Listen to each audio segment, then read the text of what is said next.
When you see old hand-pieced quilt tops at the thrift store, that is a sign that you should check the craft section and the books because sometimes people donate a lot. I'm Michelle. This is my romantic tangle. I got a chance to borrow a car and visit the thrift store today, and oh my gosh, they had a treasure trove of vintage craft kits. Do you see the yarn? That is what caught my eye. And look at these vintage vegetables. Paragon is a brand that I don't think I have any of their kits.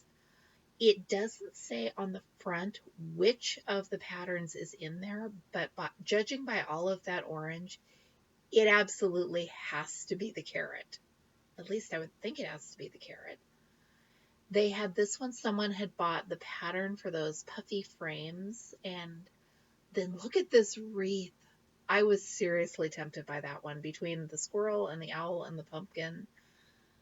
Realistically, I don't think I would do it anytime soon. And then there was this kit for the little mouse. This one didn't have an image, but I think it said pumpkin and black cat. It looked like hollow, but there's some green in there, so maybe they combined things. I don't know. Here's everything you would need to make one of those embellished sweatshirts that were popular a while back. I was having fun sorting through all these looking for treasure. Here's Peaches, a little plush doll. There were lots of kits. They had these taped up to within an inch of their lives. They also had some bags of cotton that looked more coordinated than usual from this store. You could buy one of those and challenge yourself to make a quilt and come out with something successful. Then there are these stuffed cats. I wonder if the stuffing was in the kit and that's why it's in such a large box. I know I've seen those over the years.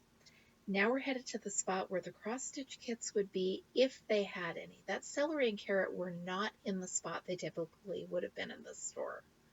Maybe someone moved them. Bath with a Path was cute, except it looked like somebody had cut it up. And I looked through everything because having found those other kits, I was really optimistic.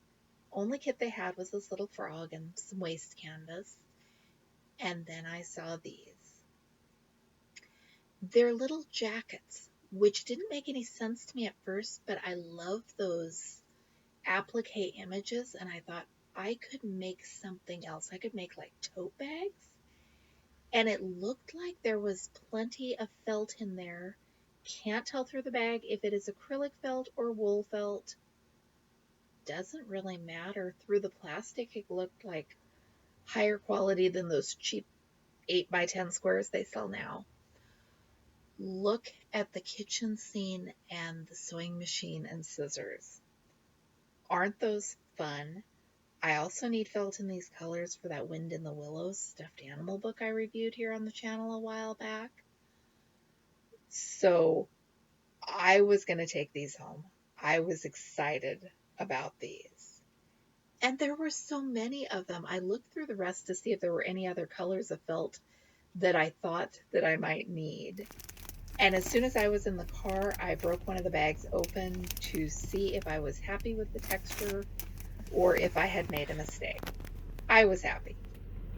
I didn't realize until I got home hours later exactly what I had bought. I saw the little coats and my brain did not read the bottom that says these are for 30-inch dolls and thought they're people coats. That's really dumb. But I love the images on them and I could make tote bags. Because there were multiple layers of plastic and the photo itself is very dark and I've got crappy trifocals, I didn't realize that there is a stuffed dog that is supposed to wear all of these coats. And that makes this plush fabric make a lot more sense. It's for the dog. I don't think okay, I can very adamantly say, I don't want to make the scruffy dog with her matching seasonal coats.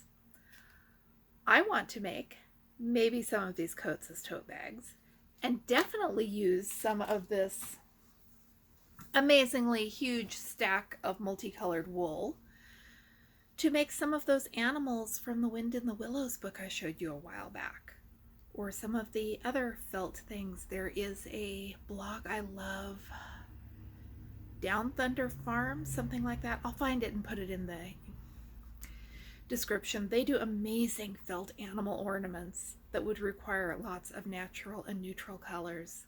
So I am set. It was $14 for all of this. This is a huge stack. I think these are mostly half-yard cuts, and it doesn't seem to be real wool. It seems to be a nicer acrylic. I'm not going to set a little snippet of it on fire to find out for sure because I don't need to know.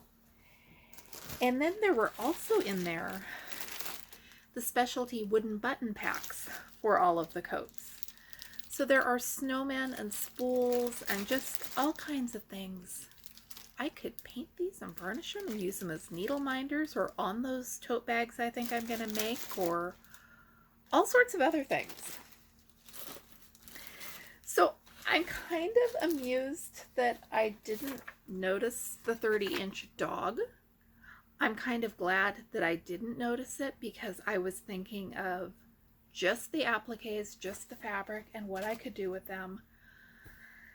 I know I had the 2 bags stacked in my arms in the thrift store, but I think the amount of wool grew. And what I did while I was there in the store is I made the decision I can buy the 2 bags I am sure I want. I can take them out to my car, open them, see if it is nice wool, see if there is anything off-putting about it, because these quite obviously all came from the same place. And if I love them, I can go back in and I can buy the rest. But after looking at the corners of the rest, I think there were already colors that I've got represented here. What I didn't know is that whoever did this folded things over on themselves, so it wasn't clear from outside the bag exactly what was inside the bag. I have no regrets. I'm happy. Let me know what you think. If you would make the 30-inch scruffy puppy with teeth to wear these, if you would use the appliques and make tote bags like I think I'm going to do, or if you would find completely other patterns. There's no wrong answer here. Like I said, I am happy. I went in the store not thinking I was going to buy anything, and